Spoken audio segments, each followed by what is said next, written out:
Welcome to your journey of healing with the Healing Podcast, hosted by licensed clinician Monique Owe and co-host Dr. Amber Moan. Thank you for tuning into the Healing Podcast. I am your host, Monique Owe. Dr. Moan is not here with me today.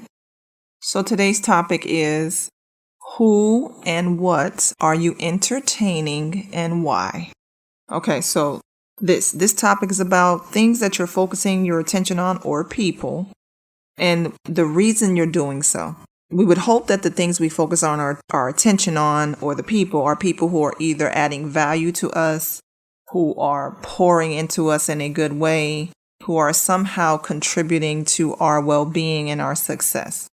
But that doesn't seem to happen, right? Sometimes we seem to give our time and attention to things or people who are just taking away from us, who are subtracting from us, who are stressing us, who are worrying us, who are just not good for us.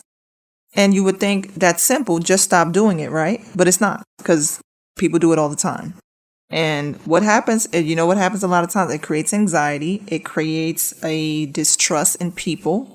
It just creates an inability to connect with people. You feel like you can't trust people or things. So the solution to that would be, okay, just stop entertaining those things that's causing all these negative vibes. But we don't. We sit there, we complain about it, we worry about it, or we vent about it to people, and we're back in the same cycle. Well, okay, let's break this down. Look at what you do in a day. Just take a day. Let's do it day by day. Your hours in a day. What do you focus your time on? Are you focusing your time on building up a business for yourself or being productive at your job, or how to become a better worker, a better employee, a business owner, how to learn to grow your business, how to stay encouraged? Are you listening to inspirational videos, motivational speakers, things that are just positive for you to learn from? Or are you entertaining drama, chaos, text messages from an ex or the family members of an ex or a friend that used to be a friend, but they're not a friend anymore? So I guess you can say an ex-friend, right? Are you spending your day doing that? Are you spending your day just focusing on everything that's wrong in your life? And then you keep looking at different things that's wrong. So you spend your time entertaining every negative thing. You got to ask yourself that.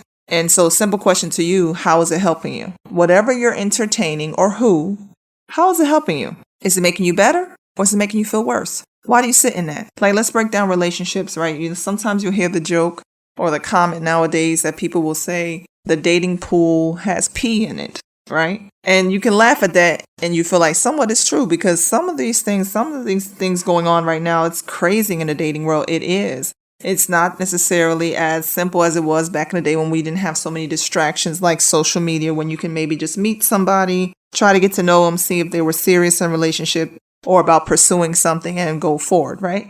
Well, my question would be why are you entertaining what doesn't fit you? Why are you even entertaining it? I think before in a previous episode a while ago, I mentioned, when you have a food allergy, the moment you find out that thing is really harmful to you, you don't even think about that food anymore, about eating it. There are those times when it's something you really like and you're like, well, I'll just deal with the consequence. Like if you have let's say an allergy to gluten and you want something that has gluten in it and you're like, I'm just going to deal with the stomach pains or the breakout or whatever I'm going to go through, and then I'll just deal with it. So every now and again you might do that. But when it's really detrimental, like an allergy, like a peanut allergy or something that's really going to close up your throat and cause you to maybe have to end up in a hospital, which may even result in you not being here anymore, you don't think about those peanuts anymore. When you walk past it in the grocery store, you don't even think about, let me try to grab a bag. If you see it on someone's table, you don't even go about thinking about, let me go grab a handful. You sometimes will be so precautious as to tell people, hey, I have a peanut allergy, make sure they're not in the vicinity. So why don't you do that with people or things? If you are open, yes, and you want to meet somebody, okay, meet them. The moment they say something that's crazy and out the way, that's not fitting your life or fitting what you're about, why do you keep entertaining it? Leave that person alone. Leave them alone. Smile about it. There's no hate there. It's just you guys are not connecting. Let's let it go. That's for men entertaining women, women entertaining men, vice versa, all that good stuff. How about even with friendships or family? Let's say you have an ex, maybe you're divorced, and this ex keeps getting under your skin. How do they even have access to you? How? If you have children, I understand it. There is a limited amount of access even with that. We have to communicate about the children. It is simple and straight to the point. The moment you want to get into other things to be petty, I have no entertainment for you. You should have no entertainment for them. Let that be. Focus on what you need to for your children, and that's it. Are they going to try to be petty and to get under your skin? More than likely. But that's on them. That shouldn't be on you. But yeah, you here running your pressure up, stressed out, hair might be falling out, weight might be going up or down because you're worried about what this person is saying. You're spending time trying to search their page or talk to their people in their circle to find out what they're doing just so you can stay involved and connected to them. Why? Are they helping you? Even when they're being petty to you, are they helping? Are they encouraging you? Are they helping you when you're down and out, but yet you're still entertaining them? They still have access to you. Why is that? Do you like that drama in your life? You have to ask yourself. Those things that are not harmful to you, that are not helpful to you, do you like that? Is it adding to you? Like, let me say this. For example, entertainment is cool, right? We like entertainment, getting your mind off of things, being entertained. That's great. But let's see how much entertainment you're doing for yourself or you're feeding into. Like if you're a reality TV person or a social media person where you're on everybody's social media site, every gossip site, every reality TV show, that's cool. But how many hours of the day are you spending on it, and how is it adding to your bag? Is it putting more money in your bank account? Is it helping you gain or lose weight, whatever you're preferring for your life? Is it helping you to maintain a healthy sleep pattern? Is it helping you to be more positive in life? Or is it just keeping you in chaos to laugh for the moment in other people's stuff? And while you're running and entertaining them, running their numbers up, they're getting a check. Are you? You have to ask yourself that. Where is that coming from? Why are you spending so much time entertaining folks or people that are doing nothing for you? And then what happens when you keep doing that? You become bitter and upset and angry because things in your life are not going the way you want them to go. You feel like in everyone else's life, things are going right, but in your life, it's not. Well, my question is, look in comparison. What are those people entertaining and spending their time on versus you? I'm not talking about one day at a time when you might just be distracted, because I'm always going to promote you need a day where you kind of unplug and do something different. No, I'm talking about all day, every day. Look at what's going on in your life. Like when you wake up in the morning, what do you do? Do you scroll first thing in the morning? Do you comment on a post first thing in the morning? That's negative or that's about drama. Do you go to the gossip sites first thing in the morning? Do you call a person that's full of drama first thing in the morning or last thing at night? That's what you have to ask yourself. Are you letting this person get under your skin who you know that's what their intention is? That's what they do. So you have to really look at that, because whatever you're entertaining or who, that is how it's going to manifest in your life, because that is what you're consumed with. That is what's going on. You will continue to face those things because those are the things that are getting in the way of what you're trying to do. And like I said, I get it. We want to do things that distract us. We want to spend time with people or things that get our mind off of things. But again, is it helpful to you? Is it helpful? I don't think it is. I think some of those things are worrying you. If you know those people don't mean the best for you, why entertain those folks? Let them people go. Let those things go. Unplug from that social media site. Take yourself out of that group text. Take yourself out of that group, maybe. And don't worry about those folks. And focus on what you have to do. Even on a post online, on social media, when you might see people go back and forth, fair enough. It's one thing if you really want to correct someone who maybe have made an ignorant comment, or just maybe they posted some wrong information, you want to help them out. That's fine. But the back and forth with a stranger, why? Why? What does it matter? Are they really going to learn from what you just said? Ignore that. Scroll past it. Take a play out of the celebrity or the influencer's playbook. If you notice under their post when they make something, most times someone's going to say something negative. Most times they try to ignore those. They don't get the commentary response to everybody. They'll ignore it. They might address a few, but the rest, they're not going to be able to entertain or reply to everybody, because it makes no sense. It's taken away from their time and energy. And that's not helping them get to what they're trying to get. So you can let people be negative. Let them be a negative Nancy, Let them be that. Let them stay in that. You understand? Some people, that's their thing. They get off by making your life miserable. That is what they do. And you're sitting there entertaining it. Why? Because of the distraction that it brings for you. I want you to ponder on that a little bit. Why are you entertaining these things or these people that are not adding value to you? What are they doing for you? So before we go further into this topic as to why or how it's affecting your life and what you can do to stop doing this, we're going to go ahead and make a quick segue here. And you know what? You guessed it. We're going to go into the situation. So today's situation is not really like one that someone directly wrote into the Healing Podcast. It is something that someone mentioned to me that they saw. So this is about a fiancé who is getting married. So this was the woman. I guess she posted this somewhere. And she says she's independent. She's always worked. And she mentioned that her fiancé said that when they get married, he needs her to give him her paycheck and he'll pay all the bills. So she denied that. She didn't want to do that. She was like, no. And she responded to him with, your daughters leave everything on. Apparently, the gentleman has custody of his 2 daughters. And I guess her response was, well, your daughters leave everything on. I guess like the electricity, the lights and everything. She was posting online and wondering or kind of stressed if she should continue with the marriage, if they should still get married because they've already, put deposits down and things like that. And they've been dating for 3 years. Well, that's a good one. I'm pretty sure she's not the only one in that predicament. Let's talk about why. Let me go into some other things with that. I am going to assume even in the 3 years, you guys have not had much conversation about the actual marriage. Many times people get caught up into the idea of marriage, but they don't really focus on what the marriage will mean. Because 3 years in dating, it should not have been that just now you're hearing about his thought about the finances. That should have been an ongoing discussion. Or you guys have not started your premarital counseling. I hope you're not trying to skip that step. If anyone is listening to this and you're engaged, I hope you're doing some form of premarital counseling. But if you have been dating someone for 3 years, hopefully you think your communication is good. You should have heard something about his thought of his finances or how he wants to do finances. My question to you, which is a struggle sometimes, when you're independent and you have always been able to take care of yourself and had to take care of yourself, it's hard to let go of the control. You still want to control things. You may be having a struggle with trusting someone else. In this case, he said he wanted to manage the finance. My question to you is, what is the issue with that? This is now going to be your husband. Do you trust your husband to protect and provide? I'm going to say there was something else there. That's why you don't trust it. Because what if he would have said, I'm going to give you my paycheck and you manage the finances? Would you have had a problem with that?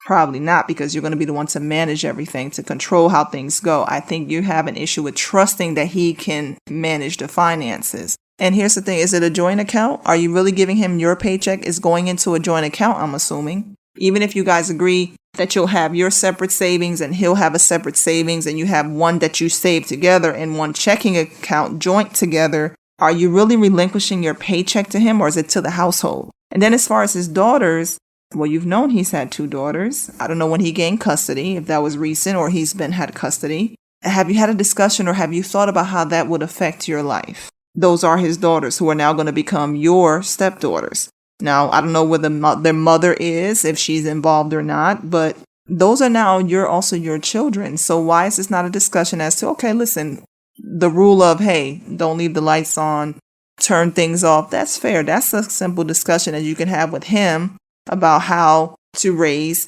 the children. But as far as the finances and you jumping to, should you break up? I'm going to say there was some other sign there, because to jump to a breakup over a disagreement about money, I don't know if it's worth that right now. I think this is just highlighting a lack of communication upon you two.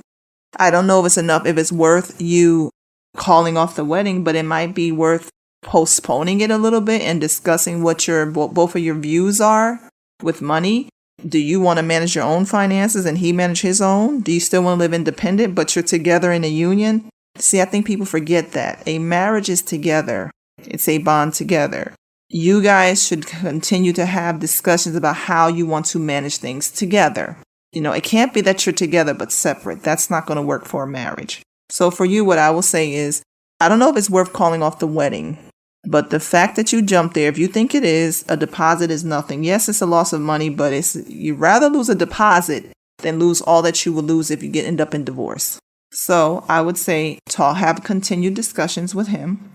Start talking to a premarital counselor or get into some premarital counseling so that you guys can discuss how the finances should be managed. So you can work on how to trust him more and him to trust you more. and how to raise the children. I hope that is helpful to you. And I thank you. Well, in this case, thank you for the person who shared this with me to discuss on the Healing Podcast. If you have a situation or you know someone that has a situation, go ahead and email support@thehealingpodcast.com, or you can go to thehealingpodcast.com and hit the contact tab and fill out the little tabs there with the situation. And just let's give a quick moment to our sponsor, Healing Expressions. Are you someone who has been considering therapy? Perhaps someone else has told you that you need to talk to a therapist. Or maybe you're in a relationship and you want to discuss some challenges that you've been facing with your significant other. Maybe there's a communication issue, perhaps an incident of infidelity. Or maybe you just want to strengthen your relationship because you guys are thinking about taking another step. Maybe you're struggling with anxiety or depression, perhaps grief, life stressors, and you just want to share your thoughts with someone. Well, consider contacting Healing Expressions. Healing Expressions is a private practice located in the Atlanta, Georgia area. You will be given a session at an affordable price with a licensed therapist. If this resonates with you, consider going to healingexpressionsllc.com, reading about the practice, and hitting the contact tab to see if you can book a session. All right. Thank you so much. And back to the Healing Podcast. Okay. So back into the topic at hand. Who and what are you entertaining and why? Well, ask yourself, see what you're occupying your time with. See how much it's doing to you. What is it doing for you? How is it helping or harming you? Okay. Just look at your posts. Even if you look at your posts online with your timeline, is it full of drama, chaos, gossip, entertainment, things like that? Or is it full of motivational things, business things, how to change your finances, how to manage your finances, how to encourage yourself? Is it motivational things? You know, what consumes you right now? What consumes you? Whatever's consuming you is what will come out. You know, that's what you have to look at. And ask yourself, why are you spending time with it? That's really that simple. Why are you spending so much time entertaining that person or that thing? What do you like about them that you keep entertaining it? I guarantee the sign is usually there, especially in dating. The moment you see something that's really out the way and you're just dating, leave that person alone.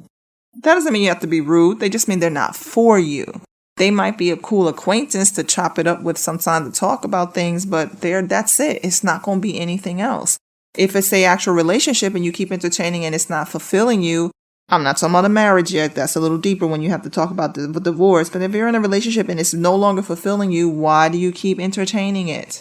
Are you stuck with you're fearful of the unknown? What might happen if you cut this thing off for you? Is that what it is? Well, let's talk about what it's doing to you really quick. Why is this the Healing Podcast? To talk about things you need to heal from. Well, those things that you're entertaining that's not adding value to you, that's stressing you, is stressing you out. It's causing you anxiety. It's causing you to worry. It's causing you not to trust people. It's causing you to get angry or bitter. It's causing you to be frustrated most of the times. It's causing you to go up and down in your weight. None of those which are good, right? It's causing your blood pressure to go up. Not good. It's causing other conditions in your life. Not good. Okay. How do you flip that? How do you get rid of that? Change your behavior. Stop entertaining things that are not adding and helping you. You want to start having less stress. Focus on things that will calm you down. Stay around people that will calm you down. Don't entertain the phone call about the gossip and the drama. The moment somebody tries to bring it to you, shut it down. If that person doesn't understand, reduce the conversations with that person. Okay, here's the thing about drama. You're either a person who attracts drama, creates drama, or goes towards the drama. So when people say, I have a lot of drama in my life, how? Because if somebody's bringing it to you, stop entertaining it. If you keep going towards it, like the moment you see somebody going back and forth and having an issue, you like to insert yourself, so you go towards it. Or you yourself, you're dramatic. You create it. You make everything a big thing that doesn't have to be. So you want that to stop? Stop doing those things that you're doing. Shut it down at the door. Somebody calls you with some gossip, stop listening to it. Like, oh, no, I got something else to do. You don't even have to be rude. Just like, I got to go ahead and, I got to go start dinner, or I got to run to make an errand. I got to go to the store. I'm going to call you back. Just don't call the person back about that.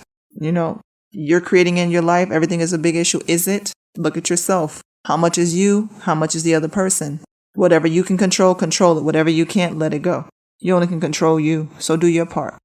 Don't accept the criticism that doesn't belong to you. Some people like to critique you just because they want to critique you, but everything is not for you to take. Everything is not for you to own. So just realize that for yourself. You're worth more than that. You have other things you're trying to focus on. You're trying to scale up and build a business. Leave that drama alone. So Stop entertaining things and people that no longer suit you, and don't put everybody in one box. Just because that person was negative for you does not mean the next person will be.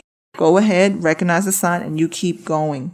That's how you can get past that. Don't miss out on something else because of somebody else's foolishness. So that's what I have today for the Healing Podcast. Let me go ahead and leave you with something to help you out, because this is about you being successful. This is ultimately about you being successful in your life and being able to do things that you want to do for your life. So here's your quote, and I'm going to go ahead and let you go. Success is never owned. It is rented, and the rent is due every day. Let me repeat that. Success is never owned. It is rented, and the rent is due every day. That means continue to do things that'll make you successful. You got to be consistent with that thing. That quote is by Rory Vaden. I thank you for tuning into the Healing Podcast, and I'll talk to you soon. Bye-bye.